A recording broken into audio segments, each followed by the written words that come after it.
तो इस प्रकार अगर कांग्रेस के और बसंत कुमार जो पहले आम आदमी पार्टी के उम्मीदवार थे, अगर ये दो वोटर्स मिल जाते हैं तो यहाँ लगता है कि बीजेपी को कड़ी टक्कर मिल सकती है। तो अब देखने वाली बात होगी। नमस्कार दोस्तों, बागेश्वर विधानसभा उपचुनाव कौन जीतेगा, आपका वोट किसको है, बीजेपी या कांग्रेस? अपने कमेंट ज़रूर करें, आपका वोट है किसको। बागेश्वर विधानसभा उपचुनाव होने वाले हैं और बीजेपी ने अपना उम्मीदवार बनाया है चंदन राम दास जी की पत्नी को, और कांग्रेस ने अपना उम्मीदवार बनाया है बसंत कुमार जी को। ये वही बसंत कुमार हैं जो वर्ष 2022 के इलेक्शन में आम आदमी पार्टी की ओर से उम्मीदवार बनाए गए थे, और आम आदमी पार्टी के टिकट पर इन्होंने यहाँ 16,000 के लगभग वोट प्राप्त किए थे। और उस समय आम आदमी पार्टी का वोट परसेंटेज था 21%, जो कांग्रेस के वोट परसेंट से लगभग 6% पीछे था। तो यहाँ बहुत ही अच्छी टक्कर दी थी बसंत कुमार जी ने, और तीसरे स्थान पर रहे थे आम आदमी पार्टी के टिकट से। अब अगर बात करें बागेश्वर विधानसभा सीट के इतिहास की, तो यहाँ बीजेपी का एक अलग ही रुतबा रहा है। बहुत टाइम से यहाँ बीजेपी ही जीती आ रही है।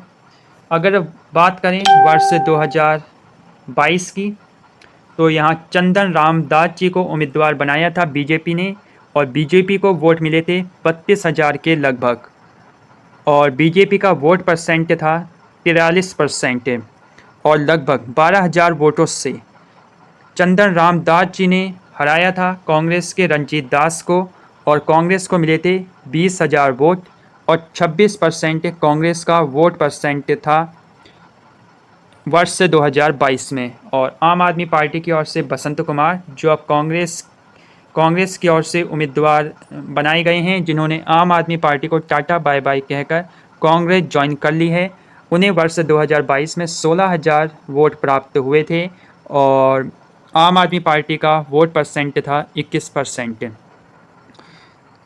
वहीं अगर हम बात करें वर्ष 2017 के इलेक्शन की, तो यहाँ बीजेपी ने चंदन राम दास जी को ही उम्मीदवार बनाया था, और चंदन राम दास जी को वोट मिले थे 33,000 के लगभग, और वोट परसेंट था 50%, और 14,000 से ज़्यादा वोटों से यहाँ जीत प्राप्त की थी कांग्रेस के बालकृष्ण को हराकर।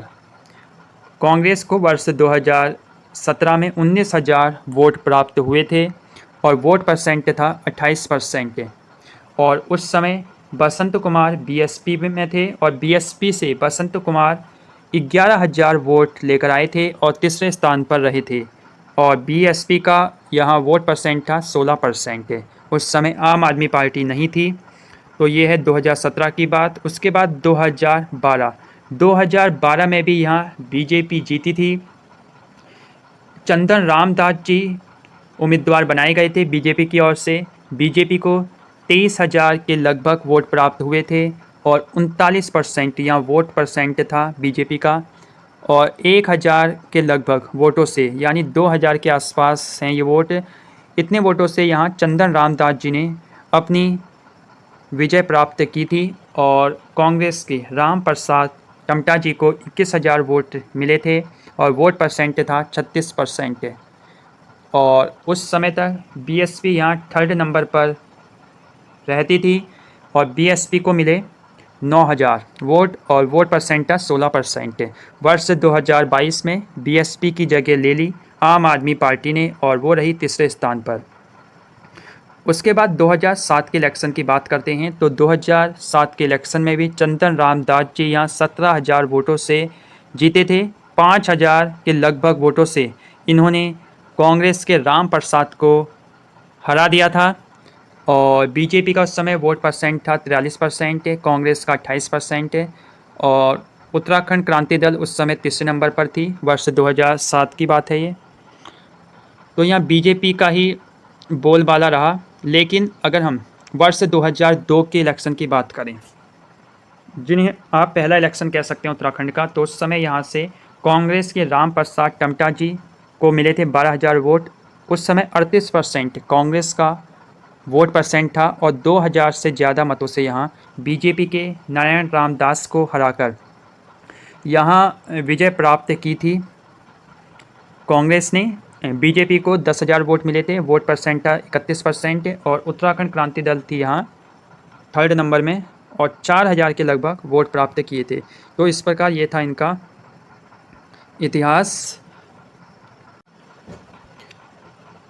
ये था आपके सामने बागेश्वर सीट का हाल। क्या बसंत कुमार किस्मत बदल पाएंगे कांग्रेस की? देखना काफ़ी दिलचस्प होगा। आम आदमी पार्टी छोड़कर कांग्रेस के टिकट पर उम्मीदवार बनाए गए हैं बसंत कुमार। वहीं दूसरी तरफ क्या बीजेपी अपनी जीत का इतिहास दोहरा पाएगी? ये देखना भी काफ़ी दिलचस्प होगा। बीजेपी को पूरा भरोसा है अपनी जीत का। सहानुभूति वोट मिल सकते हैं बीजेपी को। वैसे भी इस सीट पर बीजेपी का इतिहास बहुत ही शानदार रहा है और वो लगातार जीतती आ रही है। वहीं कांग्रेस को भरोसा है बसंत कुमार जी पर। अब देखने वाली बात होगी क्या बसंत कुमार जी कितनी कड़ी टक्कर दे पाते हैं बीजेपी को। अगर हम आम आदमी पार्टी और कांग्रेस के मतों को मिला लें तो यहाँ जो वोट हैं वो 36,000 के पार पहुंच जाते हैं।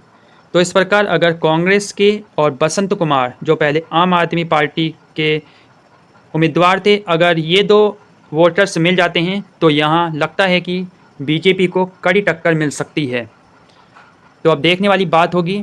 बहुत ही दिलचस्प ये चुनाव है क्योंकि ये बागेश्वर का चुनाव है। बने रहिए चैनल के साथ। नमस्कार।